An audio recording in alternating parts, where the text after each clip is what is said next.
하나님의 말씀 출애굽기 4장 10절부터 13절 말씀까지입니다. 13절까지. 모세가 여호와께 아뢰되 오 주여 나는 본래 말을 잘 하지 못하는 자니이다. 주께서 주의 종에게 명령하신 후에도 역시 그러하니 나는 입이 뻣뻣하고 혀가 둔한 자니이다. 여호와께서 그에게 이르시되 누가 사람의 입을 지었느냐?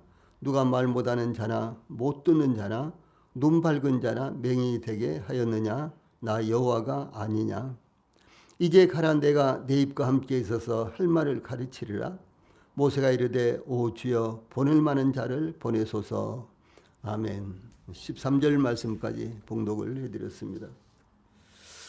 오늘 저녁에는 출애굽기 4장 13절로 13절, 출애굽기 4장 10절로 13절 말씀을 통해서 소명을 거부하는 이유들, 다시 말해서 하나님께서 부르시는데 그것을 거부하는 이유들, 이런 주제로 말씀을 전해드리겠습니다. 하나님께서 모세에게 지팡이가 뱀이 되는 이적과 손을 품에 넣었다가 꺼내면 나병이 되고 나병이 된 손을 품에 넣었다가 꺼내면 나병이 깨끗해져서 그 손이 벌레의 살로 되돌아오는 이적을 행하게 하셨습니다. 하나님께서 모세에게 만일 그들이 너를 믿지 아니하며 그 처음 표적의 표징을 받지 아니하여도 나중 표적의 표징은 믿으리라 8절 이렇게 말씀하시면서도 또다시 새로운 이적을 나타내셨는데, 즉 나일 강물을 조금 떠다가 땅에 부으면 피로 변하는 이적을 행하게 하셨습니다. 이러한 이적들은 각각 상징적인 의미가 있지만 그 이적 자체적으로도 놀라운 표적이 될 수 있었던 것입니다. 즉 하나님께서 애굽에서 노예 생활을 하고 있는 이스라엘 백성들을 이끌어내기 위해서 모세를 보내셨다는 것을 이스라엘 백성들과 장로들이 이적을 보고 믿고 받아들이도록 모세를 준비시킨 것입니다. 모세는 떨기나무에 불이 붙었으나 타지 않는 모습을 통해서 하나님의 부르심을 받았으며 이러한 이적을 행할 수 있도록 능력을 받았는데, 그때 모세는 하나님의 부르심을 어떻게 받아들였을까요? 모세가 처음에 하나님의 부르심을 받았을 때 출애굽기 3장 11절에 내가 누구간데 바로에게 가며 이스라엘 자손을 애굽에서 인도하여 내리까 라고 거부하였습니다. 또한 모세는 출애굽기 4장 1절 그러나 그들이 나를 믿지 아니하며 내 말을 듣지 아니하고 이르기를 여호와께서 너에게 나타나지 아니하셨다 하리이다 이렇게 말씀드리자 하나님께서 세 가지 이적을 행할 수 있도록 능력을 주셨습니다. 이제 하나님의 부르심을 받은 모세는 더 이상 변명이나 뒤로 물러설 수 없게 되었습니다. 그러면 모세는 하나님의 부르심을 그대로 순수하게 받아들였을까요? 먼저 10절 말씀에는 은사의 출처에 대한 무지로 소명을 거부하는 이와 같은 모습이 나타나고 있습니다. 저희들도 하나님께서 교회를 섬길 수 있도록 또 뿐만 아니라 이 하나님께서 저희들에게 주신 사명대로 소명대로 하나님을 섬길 수 있도록 각각 은사를 주셨습니다. 그 은사가 있는지 없는지 혹은 주셨는지 주시지 않았는지 이것을 모른다고 할지라도 하나님은 성도들이 구원받으면요, 구원받은 즉시 성령을 주시지 않습니까? 그 성령을 주실 때 은사를 주시는 것입니다. 이 모세가 하나님께 말씀드리기를 10절 말씀 오 주여 나는 본래 말을 잘하지 못하는 자니이다. 주께서 주의 종에게 명령하신 후에도 역시 그러하니 나는 입이 뻣뻣하고 혀가 둔한 자니이다 이렇게 대답했습니다. 오 주여, 이 말씀은 하나님께 간절한 탄원의 뜻을 강조할 때 감탄사와 함께 하나님을 부르는 표현입니다. 요셉의 형들이 요셉 앞에서 내 주여 창세기 43장 20절에 이렇게 간절한 마음으로 애굽의 총리인 요셉을 부를 때 나타났습니다. 또한 요셉이 그의 형들에게 내가 결코 그리하지 아니하리라. 잔이 그 손에서 발견된 자만 나의 종이 되고 너희는 평안히 너희의 아버지께로 올라갈 것이니라. 창세기 44장 17절 이렇게 대답하자 유다가 요셉에게 가까이 가서 이르기를 내 주여 청컨대 종으로 내 주의 귀에 한 말씀을 고하게 하소서. 주의 종에게 노하지 마옵소서. 주는 바로와 같으심이니이다. 이렇게 대답할 때 사용되었습니다. 또한 미리암과 아론이 모세를 비방하자 미리암에게 나병이 들었을 때 아론이 모세에게 민수기 21장 11절 말씀 보면은 슬프다 내 주여 우리가 우매한 일을 하여 죄를 얻었으나 청컨대 그 허물을 우리에게 돌리지 마소서라고 요청할 때 나타났습니다. 이스라엘 백성들이 여리고성을 함락시킨 후 아이성을 공격하였으나 실패하였을 때 여호수아가 그옷을 찢고 장로들과 함께 언약궤 앞에서 엎드려 머리에 티끌을 무릅쓰고 저물도록 있다가 여호수아서 7장 8절에 보면 주여 이스라엘이 그 대적 앞에서 돌아섰으니 내가 무슨 말을 하오리까 라고 탄식할 때 나타납니다. 이와 같이 모세가 오 주여라고 하나님을 부른 것은 절박하고도 간절한 상황에서 탄원의 기도를 드렸다는 것을 의미합니다. 이 모세는 하나님 앞에서 10절 전반부에 나는 본래 말을 잘하지 못하는 자니이다 라고 고백하였는데 이 고백은 말의 사람이 아니다. 나는 말의 사람이 아니다. 그런 그 의미입니다. 그러니까 이제 원문을 그대로 직역하면은 저는 말의 사람이 아닙니다. 이제 이런 말입니다. 즉 모세는 말을 못하는 벙어리라는 의미가 아니라 자신의 의사를 자유자재로 표현하지 못한다는 의미입니다. 그러므로 여기 말, 언어, 이 말이라는 단어는 연설이라는 측면에 의해 꽤, 능력, 모략 등을 의미하기도 합니다. 즉 말을 조리 있게 설득력 있게 혹은 감동 있게 잘 풀어나가지 못한다는 것을 의미합니다. 대화를 하다 보면 사실은 틀림없는데 앞뒤가 맞지 않는 말이나 이 상대방을 설득하기 어려운 말투나 적절하게 설명하지 못하는 말투를 의미하는 것입니다. 이제 우리 성도들도 하나님 앞에 우리가 복음을 전해야 되고 성도들과 교제해야 되고 또 저희들보다도 또 어린 후배 성도들을 또 말씀으로 가르쳐야 되고 그러지 않습니까? 그러려면 하나님 말씀뿐만 아니라 우리의 지식이나 우리의 경험이나 또 어떤 사례나 이런 이제 또 예화나 이런 것들을 가지고 또 이야기를 해줘야 되기 때문에 저희들도 말을 하는 기술이 괜찮도록 해야 되는 것입니다. 어느 정도 괜찮아야 된다라고 하는 것이죠. 이런 것은 교회에서뿐만 아니라 자녀들에게도 마찬가지죠. 예, 자녀들에게 한두 마디 하면서도 전혀 앞뒤가 아니 말은 옳지만은 전혀 앞뒤가 맞지 않는 그런 말로 이렇게 말을 풀어가면은 그것은 자녀들이 이해를 못하죠. 받아들이기가 어렵죠. 예, 옳기는 옳은 말인데 그것을 상대방이 잘 이해할 수 있도록 어렵지 않게 이렇게 전하는 거 이런 말 기술이 참 필요하다라고 하는 것입니다. 그래서 당연히 이제 지식이 많으면 더 좋지 효과적이고 더 좋겠지만 그러나 우리 모두가 다 그렇게 지식을 충분하게 가질 수 있는 것은 아닙니다. 예, 그렇기 때문에 저희들이 이제 하나님을 믿는 사람으로서 또 항상 이제 불신자들에게 복음을 전해야 되고 교회 안에서는 교제해야 되고 그런 입장이기 때문에 이 상대방이 잘 알아듣도록 그리고 상대방이 기분 상하지 않도록 이렇게 말하는 법을요 저희들이 잘 익히고 알아야 된다라고 하는 사실이죠. 이 중세기 때 이후에는요 이 말을 하는 방법, 이 수사학이라 그러는데 이 말을 하는 방법에 대해서 학교마다 가르쳤어요. 그래서 이것이 그렇게 중요했다라고 하는 사실이죠. 요즘은 뭐 보면 웅변학원도 거의 없어져 버렸죠. 그렇죠. 예, 그렇습니다만은 웅변학원 같은 건 굉장히 참 필요한 것이죠. 그래서 한 중학교 때 이하로 뭐 초등학교 때나 중학교 때쯤 웅변학원 좀 다니면은 말을 잘 알아듣고 또 뿐만 아니라 말을 또록또록 또 조리 있게 논리적으로 할 수 있는 이런 이제 기법을 배우니까 굉장히 필요한 것인데 요즘 보니까 그런 것들이 거의 다 없어져 버렸어요. 왜 없어졌는지 그건 잘 모르겠습니다.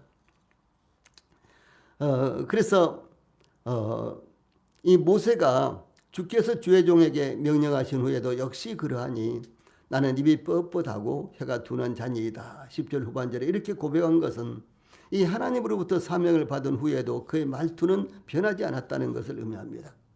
이 모세는 나는 입이 뻣뻣하고 혀가 둔한 자니이다 라고 이렇게 고백을 했습니다. 이 뻣뻣하고와 둔한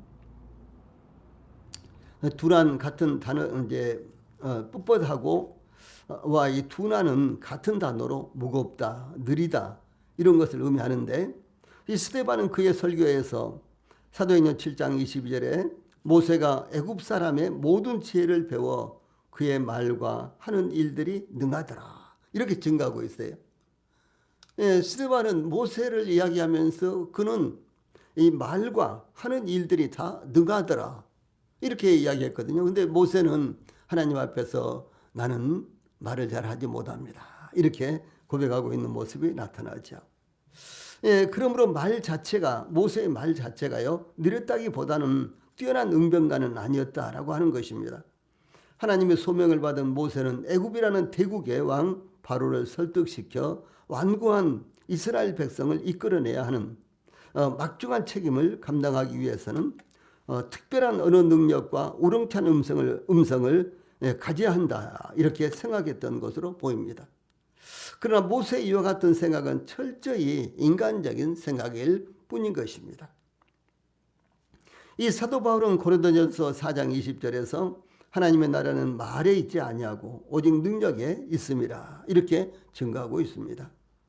이 사도 바울과 바나바가 루스드라에서 복음을 전할 때 태어나면서 걸어본 적이 없는 사람을 만나 사도 바울이 사도행전 14장 10절에 보면 큰 소리로 이르되 내 발로 바로 일어서라 하니 그 사람이 일어나 걷는지라 라고 즐거운 이 놀라운 기적이 일어나자 무리가 소리질러 신들이 사람 형상으로 우리 가운데 내려오셨다라고 하면서 이 바나바는 제우스라 하고 바울은 그중에 말하는 자이므로 헤르메스라 하더라 라고 이렇게 증가하고 있습니다.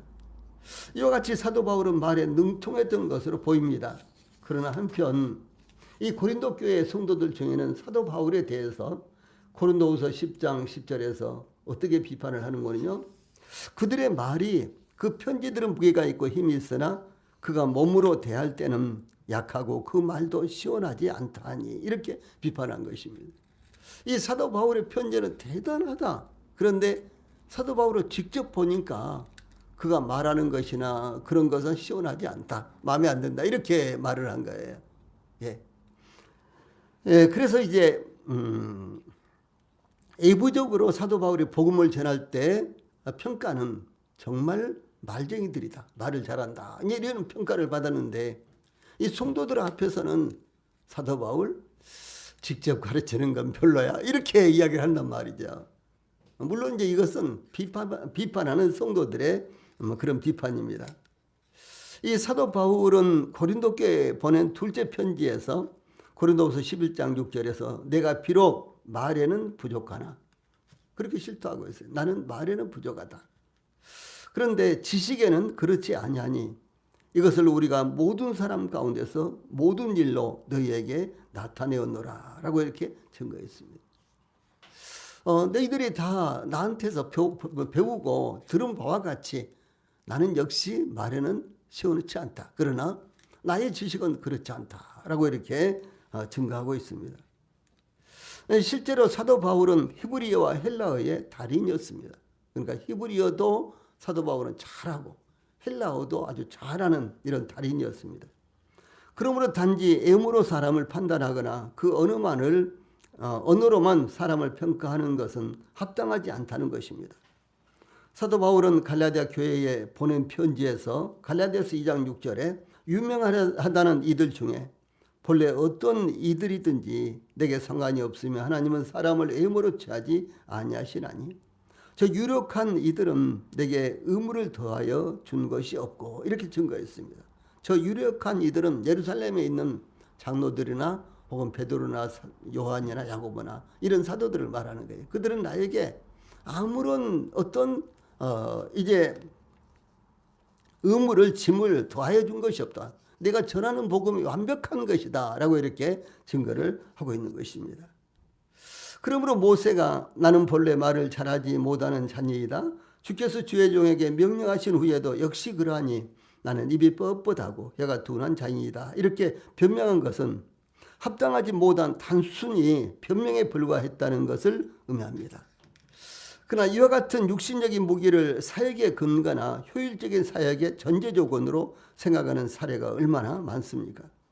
그러므로 영적 사역을 위해서 육신적인 무기가 사용될 수 있는 것처럼 웅변술과 연설법 등을 익혀야 하면 설교를 잘할 수 있다고 생각하는 경우도 흔히 있는 것입니다. 그러나 사도 바울은 형제들아 내가 너희에게 나아가 하나님의 증거를 전할 때 말과 지혜의 아름다운 것으로 아냐했나니 라고 고린도전서 2장 1절에서 증거하고 있습니다. 제가 신학교를 다닐 때는 말을 어떻게 하는지, 이 발음을 어떻게 해야 되는지, 혹은 입모습을 어떻게 해야 되는지 그런 거 다 배웠어요.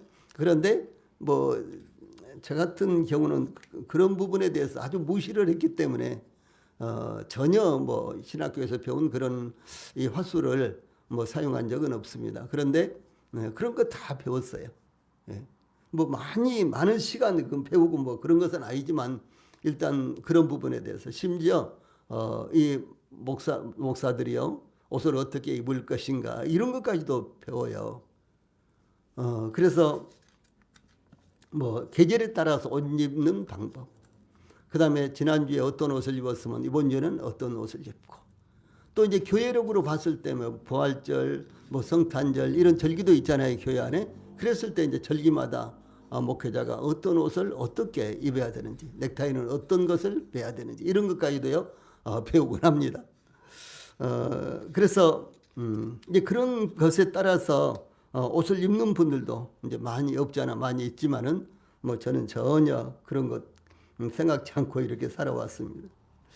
이제 그런데 우리 성도들이 무엇을 위해 하나님의 부르심을 받았는가? 이제 이런 부분은 참 중요하죠. 왜냐하면 모세가 부르심을 받았는데 나는 입이 뻣뻣해서 말을 잘 할 줄 모릅니다. 이렇게 이제 거부할 때, 변명할 때요. 그러면 우리는 무엇을 위해서 부르심을 받았는가? 이런 부분에 대해서 우리가 생각을 해봐야 되죠. 그러면 육신적으로 생각하거나 판단하지 말고 우리를 부르신 하나님의 능력으로 판단하셔야 된다라는 것을 여기서 저희들에게 가르치고 있는 것입니다. 두 번째 11절 12절에서는 은사의 창조자에 대한 무지 때문에 모세는 변명을 하고 있는 것입니다. 모세의 변명에 대해서 하나님께서 누가 사람의 입을 지었느냐, 누가 말 못하는 자나 못 듣는 자나 눈 밝은 자나 맹인이 되게 하였느냐, 나 여호와가 아니냐. 11절에 이렇게 꾸짖으셨습니다.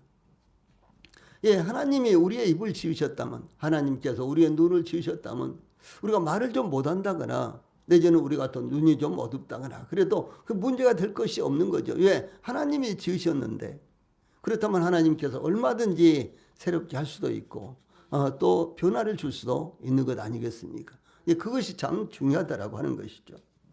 여기 누가라는 말은요, 성 혹은 수 또 격에 따라서 변하지 않는 의문 대명사입니다. 그러므로 내가 바로 창조주가 아니냐 이런 반문을 이끌어내는 말로 사용되었습니다. 즉 이 사람아 내가 누구이기에 감히 하나님께 반문하느냐, 지음을 받는 물건이 지은 자에게 어찌 나를 이같이 만들었느냐 말하겠느냐. 토기장이가 진흙한 덩이로 하나는 귀에 쓸 그릇을 하나는 천이 쓸 그릇을 만들 권한이 없느냐. 로마서 9장 20절 21절 이런 말씀인데 이렇게 반문하신 것입니다. 그래서 모세가 나는 말을 잘 하지 못합니다. 입이 뻣뻣하고 혀가 둔합니다. 이렇게 말하니까 그러면 그것을 누가 만들었느냐. 이렇게 하나님께서 지금 말씀을 하시는 거예요.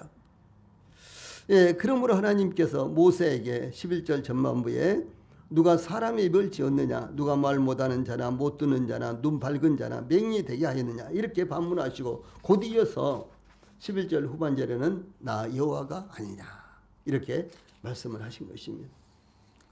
입이라는 말, 이것은요 물이 흐르다 할 때 흐르다라는 그런 의미가 있습니다. 또 바람이 불어 날리다 이제 이런 의미가 있는데 그런 말에서 유래한 말입니다. 그러므로 한 번 입에서 나온 말은 다시 주어 담겨질 수 없다는 의미를 담고 있습니다. 즉 하나님께서 이미 모세를 부르셨는데 그 부르심을 모세의 어떤 형편과 이유 때문에 취소할 수 없다는 것입니다.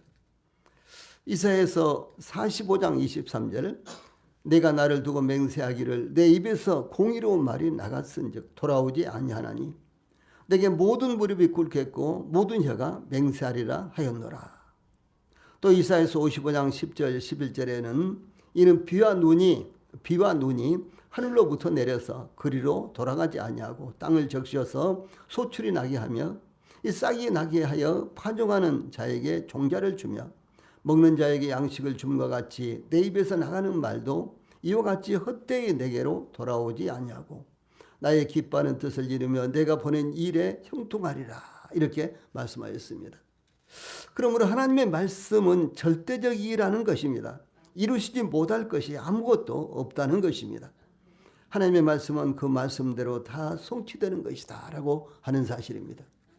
예, 그러므로 모세가 그것을 잘 표현하고 잘 전해야 되겠지만 그러나 하나님께서 주신 이와 같은 능력 안에서 그 일을 할 때요, 그 일을 이루시는 분은 하나님이시다. 예, 그 일을 말씀하신 분이 하나님이시니까 그 일을 이루신 분도 하나님이시다라고 말씀하신 것입니다. 모세가 하나님께 나는 입이 뻣뻣하고 혀가 둔한 자라고 대답하셨을 때 하나님께서 모세에게 누가 사람의 입을 지었느냐, 누가 말 못하는 자나 못 듣는 자나 눈 밝은 자나 맹인이 되게 하였느냐 이렇게 말씀하셨습니다. 은사가 누구로부터 오느냐라고 하는 것입니다. 예, 즉 누가 입이나 벙어리나 맹인을 만드셨습니까? 그렇다면 잘생기든 못생겼든 가졌든 가지지 못했든 자책하거나 울줄될 필요가 없다는 것입니다. 누가 스스로의 기능과 능력으로 자신을 만들었습니까? 단 한 사람도 스스로를 만들지 못하였습니다. 어떤 사람의 온전함이나 불완전함 모두가 다 하나님께서 기뻐하시는 뜻대로 만드신 것입니다. 그러므로 하나님께서 나 여호와가 아니냐 이렇게 말씀하셨습니다. 그러므로 우리 성도님들이 항상 만약에 나에게 내가 생각하기에 무엇인가 부족하다고 생각한다면 나 여호와가 아니냐. 그것을 그렇게 하시는 분이 나 여호와가 아니냐. 항상 이런 말씀을 기억을 하시기 바랍니다. 이 말씀은 오히려 이제 내가 부족한 것이 부족한 것으로 만족하다 이런 의미도 있지만 그러나 그것을 채우실 분도 역시 하나님이시다라고 하는 사실입니다. 그래서 나 여호와가 아니냐 이렇게 말씀하셨는데 바로 하나님이시다라고 하는 사실입니다. 하나님께서 모든 것을 다 만드신 것입니다. 그러므로 하나님께서 만드신 대로 하나님께 감사하며 하나님께서 기회를 주시는 대로 살아가야 되는 것입니다. 이 세상의 지혜는 하나님께 미련한 것입니다. 고린도전서 3장 19절 말씀입니다. 이 세상에서 높임을 받는 것은 하나님 앞에서 미움을 받는 것입니다. 누가복음 16장 5절 말씀입니다.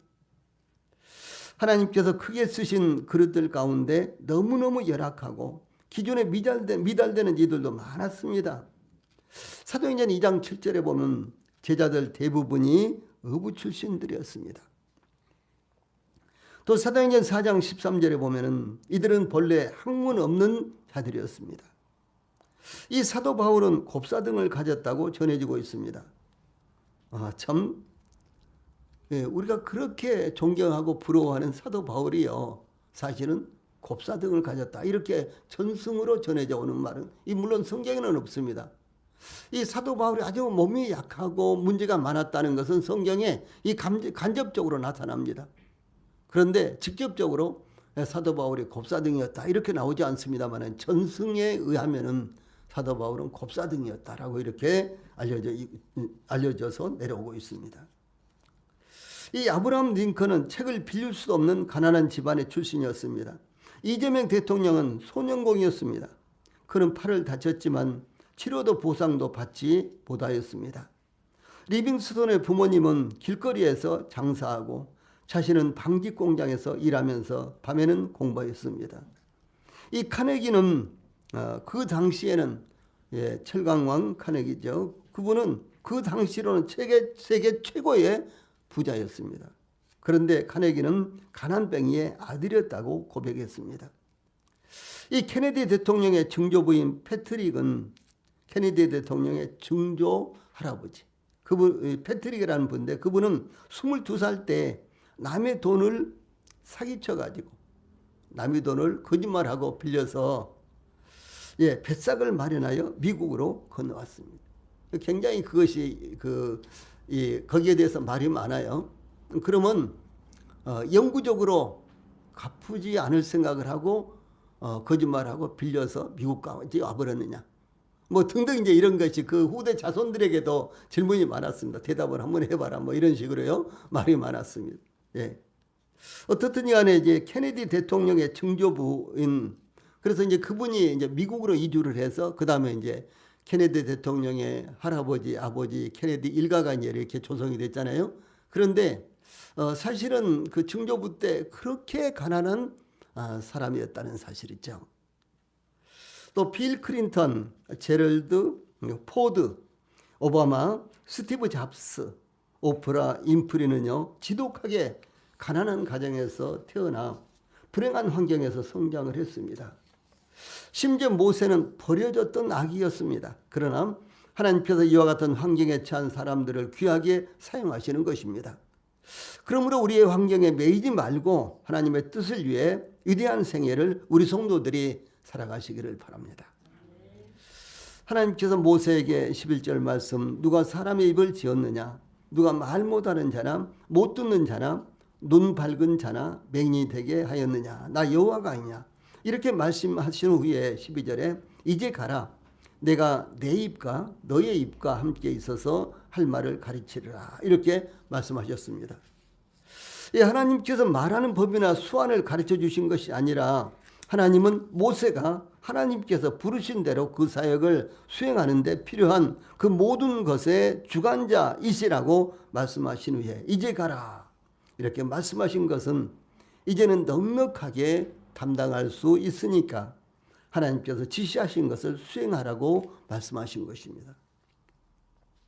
여기 가라, 이제 가라 했는데 이 가라라는 말씀은 출발하다, 데려가다, 행진하다를 의미하는데 이것은 이스라엘 백성들과 장로들 뿐만 아니라 애굽왕 바로 앞에 나가는 것은 물론 광야 40년의 긴 임무가 포함된 말씀입니다. 주 예수님께서 제자들에게 너희는 가서 모든 민족을 제자로 삼아 마태복음 28장 19절 말씀 그리고 또 마가복음 16장 15절에서는 너희는 온 천하에 다니며 만민에게 복음을 전파하라. 사도행전 1장 8절에서는 예루살렘과 온 유대와 사마리아와 땅끝까지 이르러 내 증인이 되리라. 이렇게 말씀하신 것은 다만 복음을 전하는 것만을 말씀하신 것이 아니었던 것입니다. 저희들도 이제 복음 집회를 했는데 단지 복음을 전하는 것으로 끝나는 것이 아니라 계속해서 그들을 돌보고 그들을 위해서 기도하고 이런 일이 계속해서 저희들이 해야 될 임무다라고 하는 사실입니다. 이어서 하나님께서 모세에게 내가 내 입과 함께 있어서 할 말을 가르치리라 12절 후반절에 이렇게 말씀하셨습니다. 하나님께서 모세의 입과 함께 있다는 것은 하나님께서 모세에게 필요한 말과 해야 할 말을 주시겠다는 것입니다. 즉 하나님께서 가르치시는 것과 우리의 혀를 조절하시는 것은 인간적인 훈련으로 얻어지는 것과 비교할 수 없는 것입니다. 현대의 대부분의 교회 강단이 성령님의 기름 부음이 떠난 것은 인간적인 훈련에 의존하기 때문입니다. 그러므로 교회 강단은 물론 성도들이 복음을 전할 때에도 성령님의 가르치신 말씀으로 전해야 하는 것입니다. 조금 전에 제가 말씀을 드렸죠. 신학교에 다닐 때 말을 하는 방법, 입을 벌리는 방법, 여기에서부터 시작해서 옷을 어떻게 입을 것인가, 이런 부분까지요. 아주 세밀하게 이 목회학이라는 이런 이제 과목을 배우면서 배우게 됩니다. 아주 세밀하게 배워요. 그 교수님이요. 매일같이 양복과 넥타이를 다르게 입고 나와요. 예. 1년 내내 그렇게 합니다. 그러니까 이제 바꿔서 계속 입고 나오는 거예요. 그런데 어제 입었던 옷을 신학교니까 이제 일주일 내내 수업이 있잖아요. 근데 어제 입었던 옷을 오늘 절대로 입고 그대로 입고 나오지 않습니다. 나중에 이제 그런 부분에 대해서 말씀을 하시는데 심지어 구두까지도 다른 걸로 신고 나오세요. 예. 그렇게 철저하게 가르치려고 합니다. 그런데 저는 이제 참고할 부분은 있지만 그러나 육신적인 부분이 너무 많다. 그래서 이제 그냥 무시해버리고 뭐 지금까지도 그런 관례를 쫓지 않고 있습니다만 그러나 우리가 참고해볼 만한다 하다라고 하는 것입니다. 그래서 이 교회의 강단은 물론 성도들이 복음을 전할 때에는 또 이 성령님의 가르치신 말씀으로 전해야 하는 것입니다. 예수님께서 제자들에게 요한복음 14장 26절에서 보혜사 곧 아버지께서 내 이름으로 보내실 성령 그가 너희에게 모든 것을 가르치고 내가 너희에게 말한 모든 것을 생각나게 하리라 이렇게 말씀하셨습니다. 그러므로 성령님께서 가르치시고 말씀하신 것을 증거해야 되고 저들이 불안해하거나 답답해하거나 할 것이 아니라 분명히 성령님께서 말씀하실 것이다. 이렇게요 생각을 하고 준비를 해야 된다라고 하는 것입니다. 세 번째로는 13절에 소명을 주신 분에 대한 신뢰가 부족하기 때문에 소명을 거부하는 이유가 된다라고 하는 것이죠. 여기까지 왔는데도 모세는 오 주여 보낼 만한 자를 보내소서 13절에 이렇게 간청을 합니다. 이 보낼 만한 자라는 말은 보냄을 받을 만한 능력을 지닌 자라는 의미로서 이 모세는 자신은 자격도 담당할 만한 그릇이 아니라는 것입니다. 모세는 이전까지 4번이나 하나님의 부르심에 대해서 사용을 했습니다. 3장 11절, 13절, 4장 1절, 10절 이렇게 4번이나 사용을 합니다. 이 하나님께서는 그때마다 해결책을 제시하셨습니다. 그러나 모세가 또다시 5번째로 거절하자 하나님께서는 마침내 진노하시면서 모세에게 다른 해결책으로서 그의 형 아론을 대변자로 제시하셨습니다. 이와 같이 하나님은 어떠한 경우에라도 심지어 하나님의 백성이 믿음이 없어 하나님을 노엽게 하는 경우에도 하나님의 뜻을 포기하지 않으시고 기꺼이 성취하시는 것입니다. 이것이 하나님께서 하나님의 백성들을 향한 신실함인 것입니다. 특히 하나님은 끝까지 참으시고 마침 어린아이를 돌보시는 것처럼 자상하게 대우하시는 것입니다. 하나님께서 모세가 스스로 자신은 유능하다고 느끼도록 그의 자의식을 바꿔주시지 않으셨으며 상황을 변화시키려고 하시지도 않으셨으며 모세에게 즉각적인 성공을 보장하거나 긍정적으로 생각하고 패배주의자가 되지 말라고 강권하지도 않으셨습니다. 하나님은 자신을 통행하시는 하나님이시오. 출애굽기 3장 12절 말씀입니다. 자신을 계시하시고 자신이 어떤 하나님인지를 말씀하시고 출애굽기 3장 13절로 15절 말씀입니다. 또 약속을 주시고 출애굽기 3장 16절로 17절 말씀입니다. 승리하시고 출애굽기 3장 18절로 20절 말씀입니다. 또 변화시키시고 출애굽기 3장 21절 22절 말씀입니다. 또 모든 적과 대항하는 세력보다 우월하시고 출애굽기 4장 1절로 9절 말씀입니다. 그리고 창조주이시자 출애굽기 4장 10절 11절 그리고 공급자이십니다. 출애굽기 4장 14절로 16절 이렇게 말씀을 연달아서 하셨습니다. 그러므로 하나님께서 모세를 부르신 것은 너는 나를 신뢰하느냐? 너는 단순히 나를 신뢰하면서 그 길을 가겠느냐? 이렇게 물으시는 것이었습니다. 그 신뢰의 증거는 순종 곧 믿음에서 생겨나며 믿음에 기초한 순종입니다. 모세는 아직도 하나님께서 지시하신 것을 하나님의 사자가 되어 감당하는 것을 원치 않았던 것입니다. 모세는 자기가 아닌 다른 사람을 보내시는 것을 간청한 것입니다. 모세가 이와 같이 하나님의 부르심을 거절한 것은 하나님을 믿고 의지하는 것보다 애굽왕 바로를 더 두려워했기 때문이었습니다.